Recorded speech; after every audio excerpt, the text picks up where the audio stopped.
Comment se forment les foules et comment les mouvements collectifs agissent et parfois même transforment le cours des choses? C'est la question de ce nouvel épisode de Détour vers le futur. Cette saison, nous présentons au Quai des Savoirs l'exposition Comme des moutons qui met à l'honneur les foules. Alors les foules, on les retrouve notamment à la Révolution française, en mai 68, lors des printemps arabes. Notre histoire est jalonnée de ces bouleversements qui transforment plus ou moins nos sociétés. Mais comment ces révolutions naissent-elles et quels en sont les déclencheurs? Alors Marina, pour discuter de comment les sciences éclairent ces questions, nous avons le plaisir de recevoir celui par qui la connaissance des foules a été partagée avec le grand public. D'abord par sa chaîne YouTube baptisée Fouloscopie, qu'on vous recommande chaudement, puis par un bouquin du même titre, tout aussi passionnant, et enfin par son rôle de commissaire scientifique de cette expo créée par la Cité des Sciences et qu'on est heureux de présenter cette année. Bonjour Mehdi Moussaïd. Bonjour.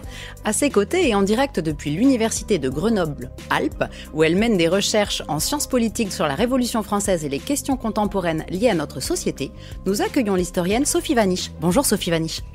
Bonjour. Alors, Mehdi Moussaïd, je vous ai présenté à travers vos productions pour le grand public, mais vous êtes d'abord et avant tout un chercheur, spécialiste de l'étude des foules, ce que vous appelez vous-même un foulologue. Alors, qu'est-ce que c'est qu'un foulologue ? Qu'est-ce que ça veut dire ? Et puis, qu'est-ce que ça veut dire étudier la foule ? En quoi ça consiste ? Un foulologue, c'est un mot qui n'existe pas. N'allez pas trop vite chercher dans le dictionnaire en vous disant « Oh là là, je connais pas ce mot ». C'est un mot qui n'existe pas, inventé. L'idée, c'est qu'en fait, c'est une discipline qui est tellement pluridisciplinaire, qui fait appel à de la physique, à des sciences sociales, à des sciences cognitives, qui fait appel à la psychologie, etc., que finalement, on n'arrive pas très bien à se placer, donc autant inventer un mot quoi, pour la définir. Et en quoi ça consiste ? Eh bien, ça consiste à comprendre un petit peu toutes les formes de comportement collectif qu'on peut observer chez les humains. Ça commence bien évidemment avec les foules en déplacement, hein. C'est ce qu'on imagine tout de suite quand on dit foule. On voit des gens autour d'un stade ou pendant un festival. Des piétons aussi dans la rue. Des piétons dans la rue, bien sûr. On pense au transport en commun. On se rappelle du lundi matin à 8h, on se dit « Ah, j'aime pas ça, les foules ». Le métro. La place du Capitole. Okay. La place du Capitole pendant les événements sportifs aussi, c'est super. Mais c'est pas juste ça. Ensuite, il y a toutes des dimensions qui sont un peu moins visibles. Les foules, c'est aussi des foules numériques, par exemple, sur les réseaux sociaux, où on va s'intéresser au jugement collectif, aux opinions, à la circulation des informations, qu'elles soient vraies ou pas trop vraies. Et des dimensions aussi plus positives, d'intelligence collective, où on va vraiment se poser des questions, tiens, mais comment on peut faire pour avoir 10 000 personnes qui font un truc qui est vraiment incroyable, par exemple, écrire une encyclopédie. Et pour faire ça, vous faites des expériences ? Oui, il y a plusieurs outils à notre disposition. L'une d'elles, c'est les expériences. Donc, c'est comme vous imaginez, on invite 100 personnes, on les met dans un gymnase, on leur donne des instructions et puis on regarde ce qui se passe, on filme, on analyse les données derrière.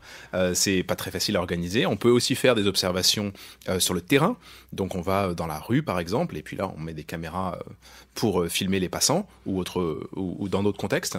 Et puis, surtout, on peut travailler plus théoriquement. Ça, c'est quand même beaucoup plus simple. On peut faire des simulations sur ordinateur, on peut faire des modèles mathématiques, on peut résoudre des équations, et ça fait avancer la connaissance aussi bien. Mais est-ce que c'est une discipline qui est récente ou c'est vous qui l'avez créée ou il y a d'autres chercheurs qui travaillent là-dessus ? C'est absolument pas moi qui l'ai créé, n'allez pas penser ça.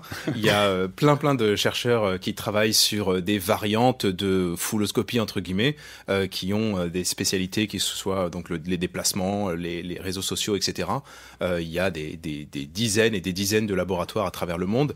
C'est récent, oui et non. Disons qu'on pense, ça a commencé à arriver déjà il y a un siècle avec les premiers penseurs en psychologie sociale, Gustave Le Bon par exemple, qui a écrit Psychologie des foules, fin du 19e. Mais c'est quand même beaucoup arrivé avec les outils numériques. Parce que ça permet de faire des simulations sur ordinateur, de penser un petit peu mieux la décentralisation, de se dire ok, je vais simuler ce comportement, je vais voir ce qui arrive derrière, et ça permet quand même d'aller beaucoup plus loin. Donc je dirais quand même plutôt années 80, fin années 80, milieu 90. Alors puisque vous parlez des foules numériques et notamment des réseaux sociaux, quel rôle est-ce qu'ils jouent ces réseaux sociaux dans la formation des foules et des mouvements sociaux ? C'est un rôle très important, peut-être même de plus en plus important, même si c'est difficile d'évaluer à quel point ça évolue. Mais effectivement, d'une manière générale, on est très sensible à notre entourage. Donc la façon dont on se comporte, ce qu'on pense, ce qu'on mange, comment on vit, comment on s'habille, etc.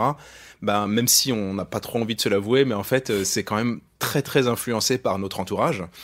Et par conséquent, on peut comme ça essayer de comprendre un petit peu comment se forme une opinion collective dans une population, juste en regardant, qui est autour de cette personne en particulier et qui sont autour d'eux, etc. Et puis on remonte comme ça, on reconstruit une sorte de réseau, un réseau complet, un réseau social. Donc pas un réseau social dans le sens Twitter ou Facebook, vraiment réseau social dans le sens des connexions. Des connexions entre les gens. Qui est ami avec qui et qui influence qui. Les fameuses 2 poignées de main. Oui, les fameuses 6 poignées de main, effectivement. Et ça permet comme ça de voir les chemins de circulation des influences et des idées et des informations, etc. Et à partir de là, on se rend compte qu'il y a quand même énormément d'influences sociales. Effectivement, on peut tracer des corrélations sur des choses qui nous paraissent très, très libres, comme vraiment le régime alimentaire, par exemple, comment on mange. En fait, on se rend compte que si on regarde juste un point dans un réseau, on peut prédire avec pas mal de précision comment cette personne mange, juste en regardant comment mangent les points qui sont autour, en quelque sorte. Quand même si ce n'est pas des gens qui sont connus, que la personne connaît en particulier, mais en fait, elle va être très influencée dans toute sa vie par ce qui se passe autour d'elle socialement. Alors pour en venir à la question plus directe des réseaux sociaux, et pour illustrer le rapport entre les foules numériques et les foules physiques, je vous propose d'écouter cet extrait d'un reportage de France 2 en date du 6 février 2011. Nous sommes en Égypte, dans la ville du Caire, où de grands rassemblements populaires émergent dans un mouvement dont on se souviendra comme celui du printemps arabe. L'exemple tunisien était pour nous l'élément déclencheur. On a lancé sur Facebook et Twitter les premiers appels à manifester le 25 janvier en appelant cela la marche pour la révolution. Ça nous faisait marrer parce qu'on ne peut pas vraiment planifier une révolution. Et quand je suis allée manifester le premier jour, je n'imaginais pas que j'allais me retrouver dans une vraie révolution, celle à laquelle j'ai toujours rêvé. Elle, c'est un petit soldat des réseaux sociaux. Et ils sont des milliers à la suivre chaque jour sur Facebook ou Twitter. Son message du jour, c'est qu'il ne faut faire aucune concession. On ne transige pas avec une révolution. Alors Sophie Vanish, on ne peut pas vraiment planifier une révolution, c'est ce que nous dit cette jeune Égyptienne. Vous qui avez travaillé sur les révolutions dans l'histoire, j'imagine que vous êtes d'accord avec ces propos. Mais alors du coup, comment est-ce que ça démarre, une révolution ? Alors, une révolution et une foule, c'est pas la même chose déjà. Donc, démarrer une révolution, c'est un peu trop vaste comme question parce que c'est quelque chose qui est sur une très longue durée et sur des transformations de ce qu'on appelle les mentalités et aussi les règles du jeu politique qui se transforment et qui peu à peu vont rendre possible des conditions de réalisation de transformations radicales qui n'étaient pas prévisibles mais qui supposent quand même ces conditions. C'est-à-dire que si les conditions ne sont pas réunies, l'événement ne pourrait pas avoir lieu. Donc, si l'événement a lieu, c'est quand même que certaines conditions ont été préparées en amont. On peut parler de la manière dont on s'organise dans un rapport, je dirais, où puisqu'on dispose de la raison, on a le droit aux politiques, donc on va pouvoir préparer un parti qu'on appelle par exemple pour la Révolution française le Parti des Patriotes et qui va diffuser un certain nombre d'idées. Et puis, on va avoir surtout une culture commune partagée par des outils qui ne sont pas les outils des réseaux sociaux contemporains, mais qui sont des outils quand même de prise de parole en public et appuyés sur des expériences de lecture qui sont des expériences communes. Et donc, il y a du commun avant que la révolution advienne et avant que des foules ne se constituent. Et en ce qui me concerne, je restreins la notion de foule à l'idée qu'elles sont justement auto-instituées par quelque chose qui les réunit sans qu'elles le sachent immédiatement, mais qui fait que la coalescence peut se faire quand il s'agit des foules qu'on appelle fluides. Après, la notion de foule, elle est bien sûr antérieure à Gustave Le Bon, qui lui ne fait que reprendre Hippolyte Taine, qui est un contre-révolutionnaire avéré, et qui a donc une conception de la Révolution française comme si la foule était ivre, que c'était une espèce d'animal féroce, etc., et qui a besoin d'un meneur manipulateur. Donc, un certain nombre d'historiens de la Révolution française vont se porter en faux avec cette conception et vont essayer de montrer qu'en fait, ce qui permet à une foule de se constituer, c'est des événements très antérieurs qui ont fabriqué une mentalité commune. Ce qui fait que ça va fabriquer sur le plan des émotions, des indignations et des points de vue critiques communs qui font que les gens vont être reliés par ce commun qui s'est constitué bien en amont. Alors pour la Révolution française, par exemple, la guerre des farines en 1775, au moment de l'introduction du libéralisme économique, où il y a eu énormément d'émeutes pour obtenir le juste prix contre la montée des prix liée à la retenue des denrées. Et donc les gens ont une expérience commune et donc sont en colère face aux mêmes choses. Oui, ils partagent une colère commune. Mais elle n'est pas présente seulement. C'est ça que je tiens à souligner. C'est-à-dire que s'il y avait que du présent, il y aurait que des agrégats qui sont très inconstitués. Oui. Ce qu'a évoqué tout à l'heure mon collègue, c'est quand même l'idée, par exemple, sur l'alimentation, que les gens partagent quelque chose en commun avant même de faire foule et que ce qui les conduit à produire ce collectif qu'on appelle foule, c'est ce partage en commun. Et ça se constitue bien en amont du moment où on observe la foule au présent. En tout cas, pour le politique, c'est une évidence. Dans le reportage au Caire, la journaliste disait que la jeune femme qui était interviewée était un bon petit soldat des réseaux sociaux. C'était pas un général, c'était pas une influenceuse. Alors peut-être qu'elle est devenue influenceuse. Je me tourne vers vous, Mehdi Moussaïd, parce que vous avez travaillé sur cette dynamique là aussi et la place des influenceurs justement dans ces mouvements sociaux, qui n'est pas finalement celle qu'on croit. Oui, absolument. Alors c'est pas moi personnellement qui ai travaillé dessus, mais disons que cette communauté scientifique, un petit peu de foulologues numériques, s'est intéressée au printemps arabe. Entre parenthèses d'ailleurs, c'était une période très faste pour la recherche parce que il y avait ce réseau social Twitter qui à l'époque était ouvert et donc qui permettait tous les chercheurs d'accéder aux données librement, et c'était une source de connaissances incroyable. Donc on pouvait vraiment se brancher un programme informatique sur Twitter et aller reconstituer le réseau social, voir qui est ami avec qui, comment circulent les informations, qui partage quoi, et on apprenait énormément de choses.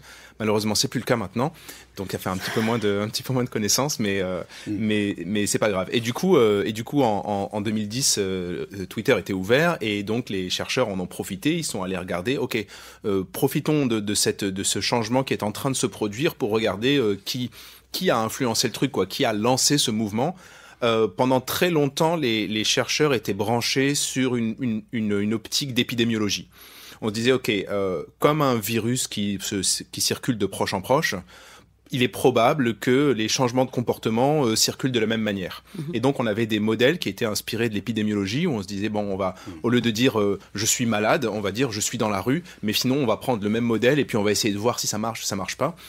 Et ça marchait pas terrible. Ça marchait pas terrible. Alors l'idée de base était pas mal, mais ça marchait pas terrible dans le sens où un virus, typiquement, c'est un truc qui va se propager très vite de proche en proche. Un seul contact suffit. Donc si je suis malade et que j'éternue à côté de vous, même si on se connaît pas, même si on partage rien en commun, etc., vous avez une certaine probabilité de tomber malade aussi. Tout le monde est un peu expert d'épidémiologie depuis le Covid maintenant. Et on se disait, ok, c'est ce genre de modèle. Mais en fait, ça fonctionne pas. Il suffit pas juste que j'aille dans la rue pour que immédiatement mes voisins aillent dans la rue à leur tour. C'est un peu plus complexe et ça a poussé les chercheurs à développer une notion qu'on appelle aujourd'hui la contagion complexe. Et la contagion complexe, c'est une forme de contagion également, mais qui nécessite ce qu'on appelle un renforcement social. Alors un renforcement social, c'est juste qu'une seule personne ne suffit pas. Si je vois que parmi mes amis, il y a une personne qui devient végétarienne, par exemple, ça va pas immédiatement me contaminer, je vais pas devenir végétarien. C'est pas de... Je dis le mot contaminé, mais c'est pas péjoratif vis-à-vis du végétarisme. Il faut au contraire que si je vois 2 amis, 3, 4, 5, 6, et au bout d'un certain pourcentage de mes amis, je vais commencer à le faire aussi. Ça, c'est ce qu'on appelle une contagion complexe. Et on s'est rendu compte que, effectivement, pour le printemps arabe, c'était une forme de contagion complexe. Donc c'est pas juste un influenceur au milieu qui va aller contaminer tout le monde. C'est plus complexe que ça. Il faut qu'il y ait une sorte de masse critique, donc vraiment un nombre de personnes qui commencent à s'y mettre pour que, à ce moment, la propagation démarre. Et puis, d'un seul coup, là, la transition est assez rapide. Elle est même très rapide, en réalité. On parle d'une transition de phase. On passe d'un état à un autre. Mais les mécanismes de contagion sont plus complexes que ceux de l'épidémiologie. Et du coup, on rejoint un peu ce que vous évoquiez, Sophie, avec cette idée qu'effectivement, il faut qu'il y ait de toute façon ce commun, cette histoire commune partagée en amont de ça. C'est pas juste une petite étincelle qui va déclencher. Mais du coup, moi, je trouve que même en rajoutant le mot complexe, je trouve que le mot contagion n'est pas pertinent. Parce que cette manière d'imiter, c'est plutôt du conformisme. Et soit il y a du conformisme auprès des affinités qu'on a déjà, soit au contraire, il y a de la résistance. Et ça, c'est lié à ce qu'on a déjà en tête et au type de personnes qu'on va rencontrer. Et donc, le conformisme lui-même, en fait, dans une période révolutionnaire, ne s'installe que quand on a déjà la révolution qui a progressé. Il n'y a pas de conformisme au début d'une révolution parce que le conformisme, c'est justement de renoncer à sa propre position. Et donc, le révolutionnaire, il renonce pas à sa propre position, il la met sur le devant de la scène de manière à ce qu'elle puisse conduire à un rapport de force favorable. Ce rapport de force favorable, il ne se fait pas avec énormément de monde. Hein. Même si c'était la journée du million au Caire, au regard de la population du Caire et au regard de la population de l'Égypte, ça reste quand même une minorité.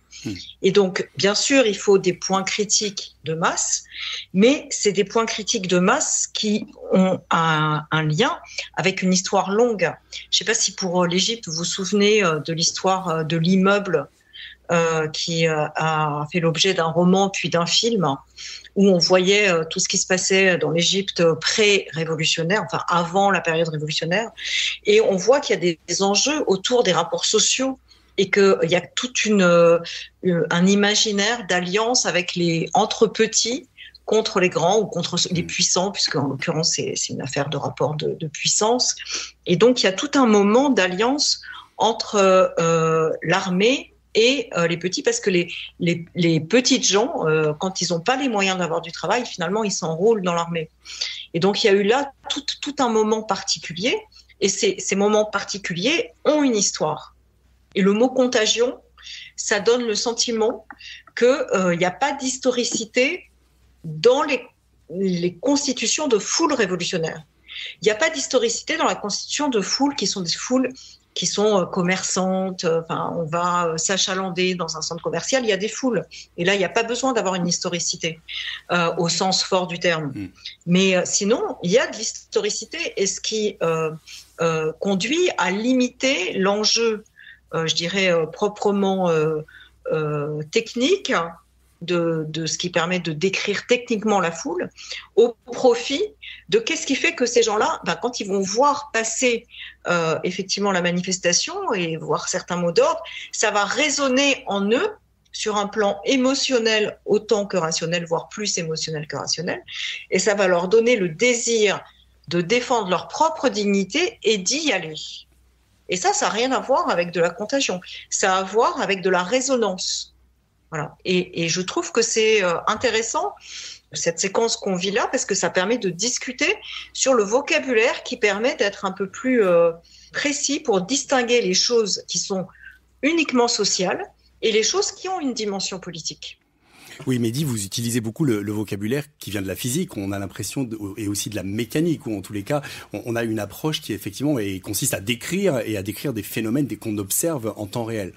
Oui. Comment vous réagissez sur cette intervention de Sophie Vanish ? Oui, c'est tout à fait vrai. C'est-à-dire qu'on est une communauté de chercheurs qui n'avons finalement que peu de notions d'histoire. C'est-à-dire qu'on on voit le mot révolution, pas uniquement dans les révolutions politiques. On parle de révolution technique, par exemple, ou culturelle, surtout technique, en fait, parce que c'est facile à observer, où d'un seul coup, on voit un produit, par exemple, qui n'est pas utilisé, et puis du jour au lendemain, ou plutôt d'un mois au mois suivant, tout le monde s'en sert, et donc on se dit, ah tiens, qu'est-ce qui s'est passé ? Pourquoi on a eu ce point de bascule vers ce produit technique en particulier ? Je sais pas, un iPhone ou autre, je vais pas citer de marque. Et un Samsung ou un Samsung. Dans les années 80, par exemple, il y avait le format vidéo VHS qui était en compétition avec un autre qui s'appelait Betamax. Alors moi, je suis peut-être beaucoup trop petit pour l'avoir vécu, mais il y a des données qui restent, et en fait, il y a beaucoup d'études qui se sont intéressées au fait que VHS d'un seul coup a tout envahi. Et pareil, il y a eu un point de bascule à un moment donné. Ce que je veux dire, c'est que la communauté de gens avec qui je travaille, finalement, on a un regard qui est assez froid sur les choses, où on va juste récupérer ces différentes données, et puis on va regarder qui a influencé qui, et on va regarder ce qui s'est passé précisément au moment du point de bascule. et on va essayer de le mettre en équation et de comprendre un petit peu ce qui se passe. Donc on parle de contagion, mais c'est le terme vient vraiment du fait que la première hypothèse c'était l'épidémiologie, et puis qu'on l'a ensuite développé, donc on a dit contagion complexe, mais disons qu'il n'y a pas eu vraiment de réflexion derrière. Vous voyez, on n'est pas aussi approfondi que Sophie. Là, on a le terme de résonance qui a été proposé par Sophie. Peut-être que ça peut être une piste. Je voudrais qu'on revienne aussi à la question des émotions dans la foule, parce que Sophie, vous avez beaucoup travaillé là-dessus. C'est vrai aussi que spontanément, je dirais de l'extérieur, on a l'impression que les émotions se propagent aussi dans les foules de manière un peu comme un virus. Enfin, je veux pas revenir sur la question de la contagion, mais c'est vrai qu'on a l'impression que ça nous dépasse, en fait, que c'est quelque chose qui nous échappe. Vous avez beaucoup travaillé sur ce rôle des émotions, y compris dans les mouvements sociaux et la Révolution française. Qu'est-ce que vous pouvez nous dire de ce que vous avez noté sur cette époque, le rôle des émotions? Alors, les émotions, il faut revenir au terme même pour la Révolution française du XVIIIe siècle, c'est le même mot que émeute. Donc, ça veut dire que c'est ce qui met le corps en mouvement. Ce qui met le corps en mouvement n'est pas nécessairement quelque chose d'immédiatement réfléchi. Mais c'est le fait d'avoir justement une expérience qui résonne et qui déclenche le désir d'agir dans une certaine dynamique. Alors, en l'occurrence, on voit un danger, soit parce qu'on a appris qu'il ne fallait pas répondre aux messieurs qui vous donnent des bonbons, alors on dit non, ou on fuit, etc., quand on est un enfant, parce qu'on a peur aussi, alors c'est la peur qui donne des ailes, on s'en va, soit on est enthousiaste parce qu'on reconnaît quelque chose qui vous a fait très plaisir à une autre époque, et donc ces émotions, c'est un peu comme des signalétiques internes à la psyché qui rappellent des événements antérieurs qui vont rappeler les mêmes émotions, c'est-à-dire qui vont produire les mêmes émotions. Et ces émotions vont produire de la dynamique. Et donc, vous voyez bien que du coup, les émotions, elles sont antérieures à ce qui se passe dans la foule. Il y a d'abord des émotions qui créent la dynamique de foule. Et ensuite, il y a un deuxième phénomène émotionnel très intéressant, pour le coup, qui a été décrit par Freud, qui montre que dans une situation de foule, ce qu'il appelle le surmoi, c'est-à-dire ce qui nous oblige à avoir certains types de comportements sociaux obligatoires, se dessert. Si vous prenez ça comme des chaînes qui nous enchaînent pour pas être justement des personnes qui soient que soumises à leurs pulsions, eh bien ces chaînes se défont. Voilà. Dans la situation de foule, il y a quelque chose qui se défait. Et ça, c'est quelque chose que l'on constate et que les révolutionnaires eux-mêmes constatent en étant assez ravis. C'est-à-dire qu'ils constatent que quand ils sont en foule, ils n'ont plus peur. Et qu'ils n'ont plus non plus ce sentiment d'être retenus. Alors ensuite, la question, c'est qu'est-ce qui se passe quand il n'y a plus cette retenue? Et ce que nous dit Freud, c'est qu'il y a deux possibilités. Soit la foule est sublime, soit elle est abjecte. Et là, il reprend en fait les catégories de Gustave Le Bon. Et je ne suis pas du tout favorable à cette affaire de Gustave Le Bon. Il faut faire avec Gustave Le Bon et Freud, mais il faut aussi dire qu'on ne devient pas féroce ou sublime par hasard, mais en fonction des idéaux qui habitent justement les individus de la foule, qu'ils ont construits avant. Et donc, la cruauté, elle est présente si on vous a instruit du côté de la cruauté ou si vous valorisez la cruauté. Si vous valorisez pas la cruauté, vous n'allez pas devenir cruel du jour au lendemain. Et donc, il y a quelque chose qui se joue sur quels sont les objets d'identification qui donnent du sens à votre dynamique. Est-ce que ce terreau, ces communs, ces émotions qui sont donc préalables, est-ce que c'est ça qui peut faire abaisser le seuil, ce seuil qui fait que la contagion ou la résonance va se mettre en place? C'est ça peut-être qui va jouer sur le contexte général, qui va faire peut-être que davantage de personnes se mettent en mouvement? Oui, alors l'histoire du seuil déjà pour expliquer grossièrement, c'est que il y a un sociologue qui a une contribution très importante, s'appelle Mark Granovetter, et en fait il a développé ce modèle justement de transition de phase, donc de masse critique et de transformation soudaine d'un groupe à travers un petit modèle qui est un modèle de seuil. Donc il dit moi je pense que chaque personne aurait en elle, c'est une façon de voir les choses, c'est pas physique. un seuil pour s'activer, pour se mettre à l'action, quel que soit le type d'activation. Ça peut être aller dans la rue ou aller acheter un produit, ou etc. Donc pour déclencher un changement massif. Un seuil qui représente le pourcentage de mes amis qui font cette chose avant que j'aille le faire moi-même. Donc si le seuil est bas, eh bien je vais être très sensible, je vais avoir envie d'y aller vite. Hein. Si le seuil est à 10% par exemple, il suffit juste que j'ai 10% de mon entourage qui s'y mettent pour que je suive. Alors que si le seuil est à 90%, je vais avoir besoin de plus de renforcement social avant de pouvoir y aller. Et ensuite, il fait des petites simulations sur ordinateur et puis il se dit ok, je vais distribuer des seuils dans une population, je vais mettre des amis et puis je vais voir ce qui se passe.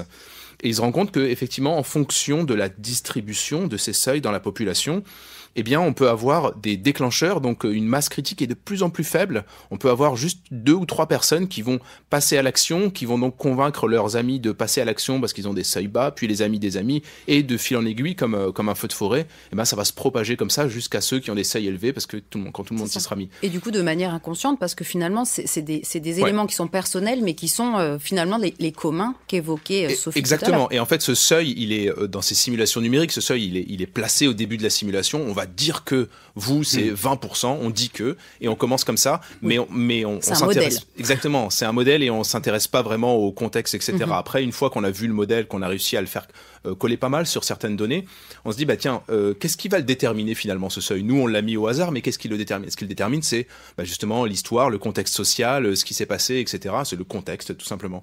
Et donc, on peut imaginer que dans un contexte, par exemple, économique qui est difficile, eh bien, les seuils vont avoir tendance à s'abaisser progressivement, ce qui faciliterait une transition importante, comme une révolution, par exemple. Allez, je vous propose de faire une petite pause futuriste avec notre rendez-vous SF, écrit par l'ICAM et mis en son par Christophe Ruetsch. L'épisode d'aujourd'hui s'intitule « La déferlante ». Nous sommes nombreuses et nombreux, mais on nous désigne au féminin. Nous sommes elle, la foule. Un mot souvent utilisé de manière péjorative pour nous dénigrer. C'est pourquoi nous en préférons un autre. La houle, en lien avec nos revendications. Nous sommes des milliers, des dizaines de milliers peut-être. Notre nombre ne cesse d'augmenter. Assises en tailleur, les mains posées sur les genoux, le dos droit, le menton haut. Nous sommes là, dans les rues, sur les routes, partout, tous les jours depuis des semaines. Il fait chaud. Haut dans le ciel, le soleil nous accable, mais nous tenons bon. Pour l'instant, rares sont les malaises. Quelques râles et des évacuations rapides, discrètes, pour ne pas entamer notre morale. La soif nous taraude, la soif d'eau et son corollaire, la soif inextinguible de justice. Nous murmurons en chœur, doucement, lentement. Par moments, selon une mécanique bien gelée, nous chuchotons un peu plus fort, toutes en même temps, dans l'harmonie d'une même voix. Les murmures vont et viennent, gonflent en rumeurs et s'atténuent en chuchotis, par vagues plus ou moins hautes. Je sens la sueur couler dans mon dos me piquer les yeux. Toute cette eau qui s'échappe de mon corps, de notre corps, cette eau qui nous manque tant, cette eau qu'on nous vole et que nous donnons gracieusement dans l'espoir de recevoir tout ce qu'on nous chuchotons encore et encore, attendant que la prochaine vague nous empoche. Nous communiquons son énergie, enfle en rumeurs dans la joie. Ceux qui nous écoutent au balcon ont l'impression de se trouver au bord de l'océan. Eux aussi ont chaud, eux aussi ont soif. Peut-être que le bruissement de l'océan les soulage, peut-être qu'il les attire et résiste à nous. Bientôt, ils se joindront à nous, grossiront nos rangs, et viendront mêler leur souffle au nôtre. Nous murmurons inlassablement. Tous les êtres humains naissent en dignité et en droit. Vague après vague, chaque fois un peu plus puissante. Nous sommes là, la déferlante.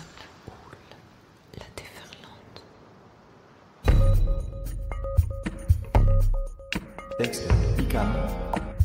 Voix Corinne Mariotto. Son design et réalisation Christophe Ruetsch.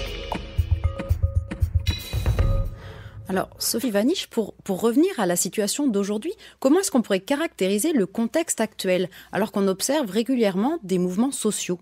Les mouvements sociaux, évidemment, il y a la dimension manifestante, mais il y a aussi surtout la dimension qui se prépare. Il y a un collègue qui parle même de transformation dans un cocon comme les papillons, les larves et les papillons. Et donc, le moment où apparaît le mouvement social, c'est le moment où il devient visible. Mais il y a tout un texte caché à la visibilité commune ou à la visibilité des gouvernants qui se prépare en amont des mouvements sociaux. Et donc, le mouvement social, c'est le moment de visibilité. Mais ce qui importe pour qu'il y ait un mouvement social, c'est tout ce qui se discute en amont de la visibilisation de ce qu'on appelle aujourd'hui dans cette émission une foule. Et en préparant cette émission, vous nous disiez que de votre ressenti, il n'y avait pas forcément un mouvement insurrectionnel qui était en préparation, mais plutôt des changements par capillarité. Vous aviez utilisé ce terme de changement par capillarité, c'est-à-dire avec des petits groupes de gens qui sont en résonance, mais sur des territoires différents. C'est-à-dire qu'il n'y a pas un grand mouvement qui se rassemble ? Alors, il n'y a pas un seul grand mouvement qui se rassemble, et on est peut-être dans les moments analogues à la guerre des farines, où c'était des petites insurrections un peu à différents endroits. Mais là, c'est même pas souvent insurrectionnel. C'est plutôt une pensée qui mature, des expérimentations qui se font. Et donc, je sais même pas si le mot foule est pertinent. Et sinon, des mouvements internationalistes qui, dans des processus de discontinuité territoriale, produisent quand même un phénomène commun. Bien, c'est le cas, par exemple, de mai 68. Mai 68, c'est un phénomène mondial, c'est pas juste un phénomène français. Et il n'y a pas de continuité territoriale. Par contre, il y a un air du temps et une demande de libération des mœurs et aussi d'égalité sociale et de moins de violence qui se prépare avec la guerre du Vietnam aux États-Unis, avec d'autres choses en France, d'autres choses en Tchécoslovaquie. Mais au moment où ça émerge, effectivement, il y a quelque chose de capillaire ou de résonance de lieu en lieu. Et que très certainement, vu la situation qui est la nôtre et où elle ne peut qu'empirer vu que les décisions qui sont prises sur les questions éco-environnementales sont contraires à nos intérêts, eh bien, il va y avoir nécessité à un moment donné de réagir, et très certainement ça aura maturé dans des lieux différents. Ça ne va pas avoir maturé dans un seul lieu. Mehdi Moussaïd, de votre côté, comment vos recherches éclairent le contemporain, la société telle qu'elle se développe aujourd'hui ? Qu'est-ce que vous pouvez... Est-ce que, par exemple, vous travaillez aussi sur la manière dont les engagements se font ? Je pense à des groupes comme Youth for Climate, enfin des dynamiques autour du changement climatique qui mobilisent aussi des jeunes à travers des sous-textes qui sont justement pro-environnementaux. Oui, effectivement, vous pouvez avoir 10 000 personnes qui sont isolées les unes des autres et qui ressentent quelque chose. Mais à partir du moment où elles peuvent se mettre en commun et se dire « Ah, mais toi aussi ?» ou bien « Ah, toi aussi, tu as les mêmes problèmes, tu as les mêmes considérations environnementales, tu as les mêmes problèmes de harcèlement au travail ou ce genre de choses. » À partir du moment où elles se rendent compte qu'on a des soucis en commun, tout de suite, ça s'amplifie. Le collectif, c'est quelque chose qui a tendance à exacerber ce qu'on a en commun. J'ai entendu une fois que pendant le printemps arabe, par exemple, il y avait ce rôle de Facebook avec tous ces gens qui sont, disons, qui se sentent un petit peu oppressés, qui sont chez eux tout seuls, qui ont leurs problèmes à eux. Et puis avec les connexions Facebook, on se rend compte que les autres aussi. Et ça décuple un petit peu le mouvement et ce qui va se passer. Pareil pour la joie, hein, on parle de choses négatives, mais c'est pareil pour la joie. Hein. Je suis content devant ma télé quand l'équipe de France gagne la Coupe du Monde, c'est cool. Et puis je vais dans la rue et je vois qu'il y a tous ces gens et d'un seul coup je vais pleurer de joie alors que c'est exagéré comme émotion. Je l'aurais pas fait tout seul chez moi, mais le fait d'être en contact avec des autres qui ressentent la même chose, ça va l'amplifier. Aujourd'hui, on est de plus en plus en contact avec d'autres. Sur les réseaux sociaux par exemple, et donc on va avoir de plus en plus cet effet de « Ah, toi aussi », qui va déclencher des petits ou des moyens ou des plus grands mouvements à l'avenir. Je pense que c'est des choses qui vont avoir tendance à s'accélérer avec le fait qu'on soit de plus en plus connectés. Les réseaux sociaux ont aussi des rôles intéressants sur certains domaines. Pour en savoir plus sur les mécanismes des foules humaines, la place des émotions et le rythme des révolutions, nous vous renvoyons vers 2 ouvrages écrits chacun par l'un de nos invités. Sophie Vanish, vous avez publié récemment La Révolution des sentiments aux éditions du Seuil. Vous analysez comment les révolutionnaires ont tenté de réconcilier les Français pendant la période de la terreur en valorisant des sentiments positifs comme l'amour, l'amitié, le courage, la confiance ou encore la foi dans l'impossible. Et Mehdi Moussaïd, je rappelle votre livre Fouloscopie, sorti chez Humaine Science, et aussi votre chaîne YouTube du même nom, avec prochainement la saison 2 de Fouloscopie 100X. Détour vers le futur, c'est terminé pour aujourd'hui. Un grand merci à nos 2 invités, Mehdi Moussaïd et Sophie Vanish. Merci à nos partenaires de l'INA pour la recherche documentaire, et merci aussi à l'ICAM, Christophe Ruetsch et Corinne Mariotto pour leur création sonore. Détour vers le futur, un podcast présenté par Laurent Chicoineau et Marina Léonard, préparé avec l'aide de Françoise Vissac. Réalisation Arnaud Maisonneuve, prise de son Laurent Codoul, et merci à vous qui nous écoutez. Partagez ce podcast avec vos amis, vos collègues, abonnez-vous pour ne manquer aucun nouvel épisode. Et n'oubliez pas, si vous passez par Toulouse, venez faire un petit tour au Quai des Savoirs pour vous laisser emporter par la foule dans notre expo Comme des moutons. Allez, rendez-vous le mois prochain. Salut!